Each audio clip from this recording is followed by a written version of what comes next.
And that's that. For what's set to be the 12th year in a row, we don't get 3 points at Old Trafford. Honestly, this stadium continues to be the theatre for where dreams die for us because there's just this inability to ever take advantage of a failing Manchester United team that we've been telling ourselves for over a decade are there for the taking. It just doesn't make any sense. But I feel like after seeing us not get 3 points at Old Trafford for the 11th, 12th year in a row now, it's starting to make sense as to why that tends to be the case. Bro, like the lack of imagination you saw from us, the lack of players looking to take responsibility in moments, you know what I mean? Forcing shots for themselves, cutting inside, always instead looking to play the easy pass to a teammate or being indecisive or just lacking the quality in the final third. You know, we have an inability to be brave against Manchester United. And it's crazy because it's not even a Man United team that are really like peppering us or really like pressuring us with like a mad tactical setup or you know just like great form or anything like that really. All United just kind of do is wait for us to make a mistake. They literally set themselves up to force mistakes in our game. And I just found it so funny that when we conceded that silly penalty to them, Robert Sanchez, is it a surprise to me that he made a mistake? Probably not, because I felt like in that second half in particular, like the mistakes were creeping in everyone's game. Everyone's forcing silly Hollywood passes. Everyone's run out of ideas to play through the press. Everyone's doing absolutely nothing. And I guess it was only a matter of time before the goalkeeper got infected by this virus worth of mistakes. But even then, bro, we get ourselves in that position because United, throughout the entire of the game, they told us what their game plan was. We are going to quickly play balls over the top of your whole team and setup to quickly find either Garnacho, Rashford, or Højlund.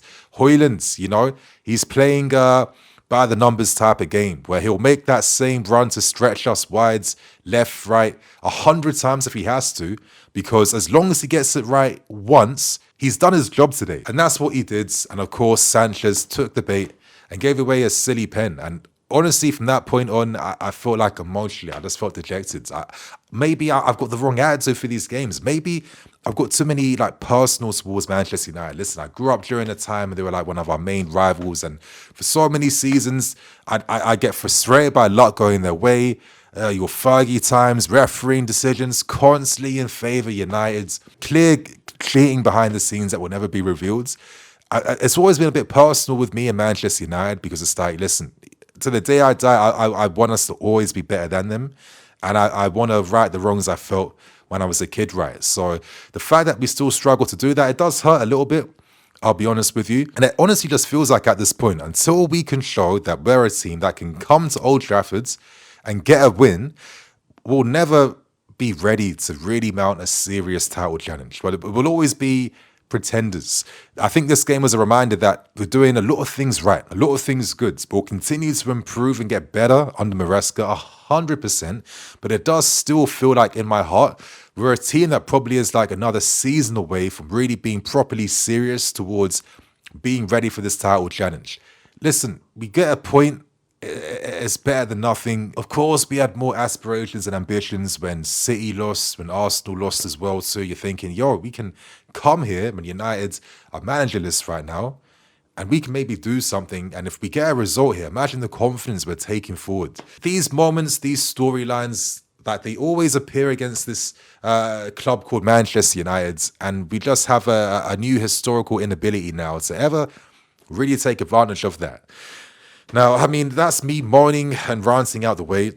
But let's try and dissect some of the moments from the game. And I want to always talk about some positives because in games like this, it's not just negatives. There are good things. And I have to say, some of the good things I saw today came from Moises Caicedo and Pedro Neto. I thought Caicedo today, my God, that goal he scored.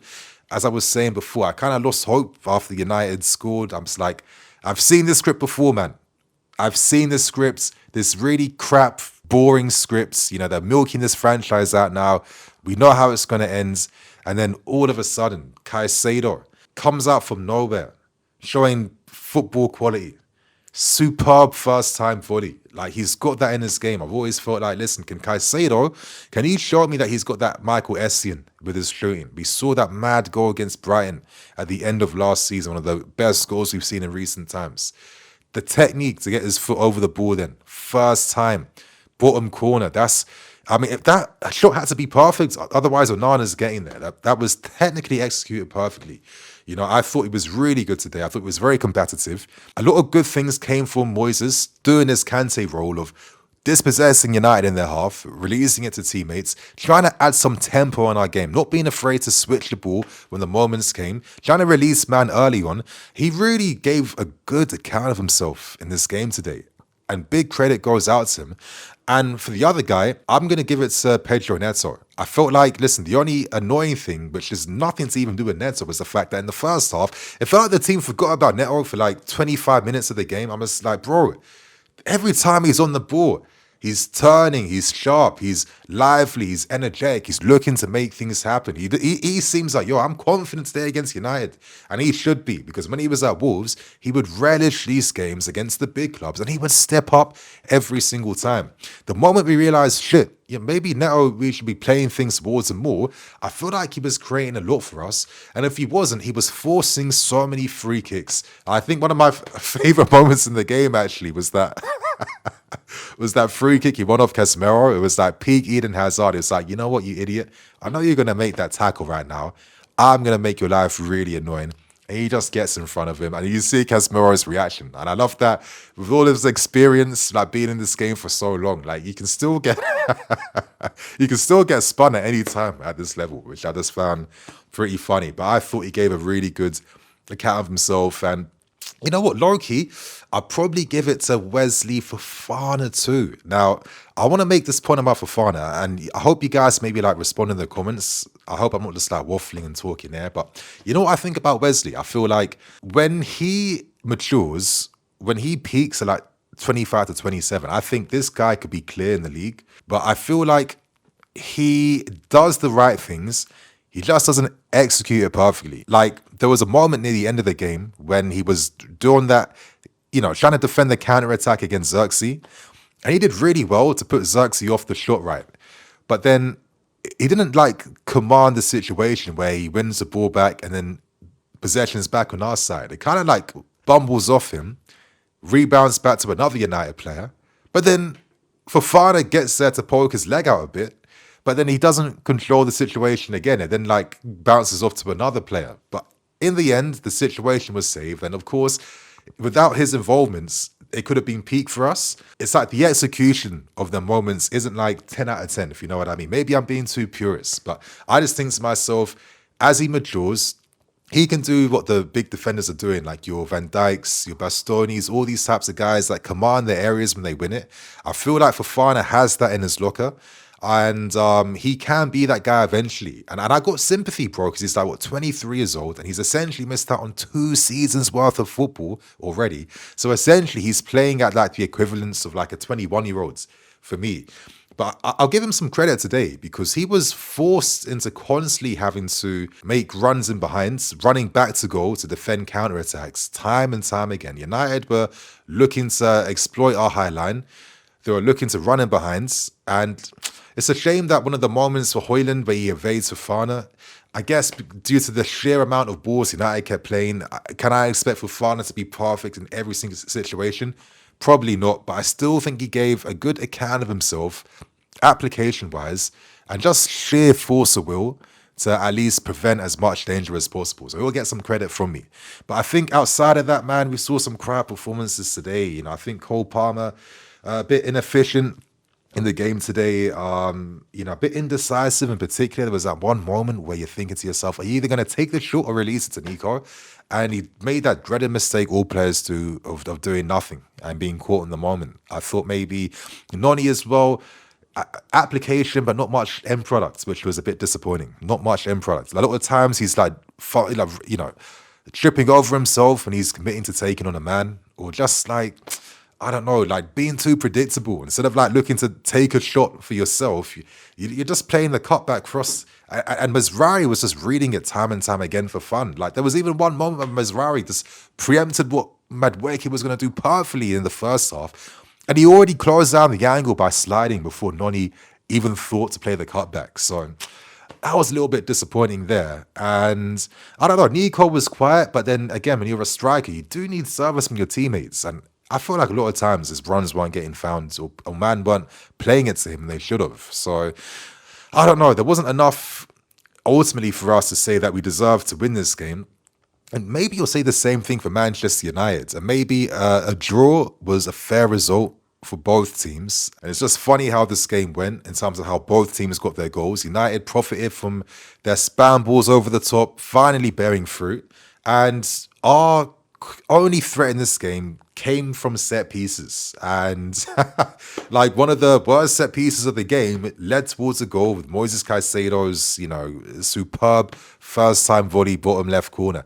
At least that shows like positive small signs of character development, not giving up at least, and still getting a result from this. But listen, I have to maybe even shut up myself and realize, listen, over the past 3 years, these are the games where we lose hearts or we don't get back at all. So the fact that we can now turn misdemeanors into some small positives, it's a positive showcase of the direction we're heading in under Enzo Maresca. But I'm still of the realization that there isn't enough in us to really be that title challenging team. Who knows what happens after January? But it just feels like there isn't. I don't know if you guys feel the same. I feel like top four will be the one. And I think maybe the reason why we may not be able to be anything more than European competitors is that, I don't know, are you guys feeling like you're seeing like a little bit of, not plateau, but you're seeing some of the cracks behind using inverted fullbacks all the time? And I think it's one thing we've said time and time again. It's just the fact that the moment they are in these like advanced positions near the striker, a lot of like the attacking quality can break down. I think that's why we saw Gusto getting subbed off immediately in the second half of Cucurella to come on, because Maresca was thinking, I want Cole Palmer to be the creative influence alongside my right winger, alongside Nicholas Jackson, and have the license to drop deep as well to be another passing outlet for us to play through United's press. And, in theory, you thought with Cucurella being introduced and, of course, Palmer moving to the right sides and Gusto coming off, that this was the magic moment now to really turn the second half to our favour. But then United simply made a tweak of pressing in a 4-2-4. And it just bamboozled us. It was like we had no ideas to play through them. We didn't see any connective passes, Lavio, Caicedo, for large parts of that second half. And the second half, I thought, was like, it had its moments near the end when it was 1-1 and the game was there for the taking. But it wasn't that great. You know what I mean? So, I don't know. It feels like, are we seeing small little cracks in terms of how far we can go with the inverted role? Because realistically, we haven't seen any man master this inverted fullback role. And if we're being realistic again, are we going to have to wait until the end of the season to really see proper developmental showcases and signs of improvements in these guys playing the inverted role? Time will tell, Like, is it hard for me to imagine maybe like Nkunku being in these areas like Gustav was finding himself in? You know what I mean? Like, that surely provides a little bit more quality in and around the books, right? Who knows if Maresca is really going to like stick to this forever, or whether he might change things up at times. But it does feel like if teams can try and nullify that a little bit, we look at a little bit a bit predictable. So I'm not going to be too harsh in that, because I understand that, Maresca's work is nowhere near close to being over. But it does seem like is there already so much we can do with this inverted style thing? So I'm going to actually pose this question to you guys. So my friends, that's it for today. Thank you, Moises Caicedo. I mean, outside the box, first time volley, excellent, super goal. We can thank him for saving us today and getting, just a point at Old Trafford. So my friends, thank you for watching. See you all soon. Cool.